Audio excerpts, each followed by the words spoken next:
happy to welcome in our first guest today. Kathy Dahlkemper is here to continue this discussion about International Women's Day. Welcome, Kathy. Nice to see you. Well, nice to see you too. It's a great day to come together and celebrate women, and all women have done and will do and are doing currently today. Yeah, what does this day mean to you? Former county executive, you've been in area politics for a while now. Well, for me, it's a day where we can really highlight women's contributions. I think for so many years, women's contributions were actually swept under the rug, as they say, and not really brought forward. But now a lot of stories are being told about how things actually did occur and how women were really a big part of so many of the advances that our country has seen and across the world.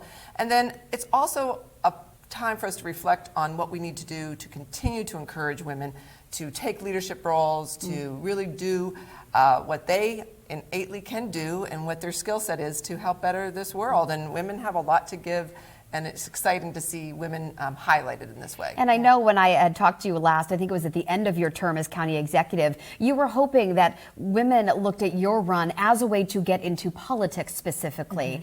Do you think women are needed in politics now more than ever? Absolutely. The United States, I think we rank about 70th or maybe even worse in the world in terms of electing women to office. And Pennsylvania is actually one of the states who has a pretty poor record of electing women.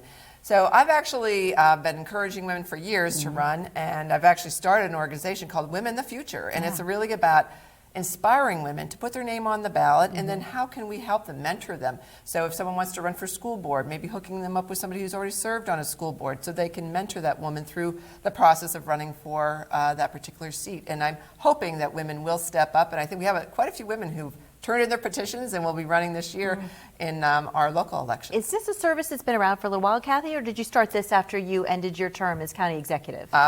Just started it in the fall, and we're really kind of just getting going. This will be our first election cycle that we are really taking this on and really trying to help those women who are trying to serve our community. How can they connect with you? Well, they can go to my email. They can connect me, dahlkemper.kathy at Gmail, but they can also go to Women the Future. We do have a page that they can access online, and we've had a couple events. We're going to continue to do that. It's really in its infancy stages, but I hope that maybe in a year from now or 5 years from now, if I'm here talking to you, we have much more parity in terms of women locally in elected office. What do you think is the biggest hurdle for women getting into politics or taking that first step to put their name on the ballot?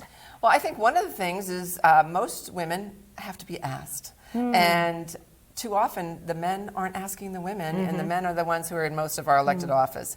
So I'm trying to ask women to run and to encourage them to. So I think that's the first thing. I think secondly is just, how do I do it? And there are ways that you can find that out on the internet or through other people, but I think having another woman who just sits with you and kind of guides you through it and actually mentors you. I think that's going to be a big part of what we're going to do. We're going to really try to mentor women through this process. In your years as a congresswoman and as a county executive, what was your biggest takeaway that you want to share with women who might be up and coming?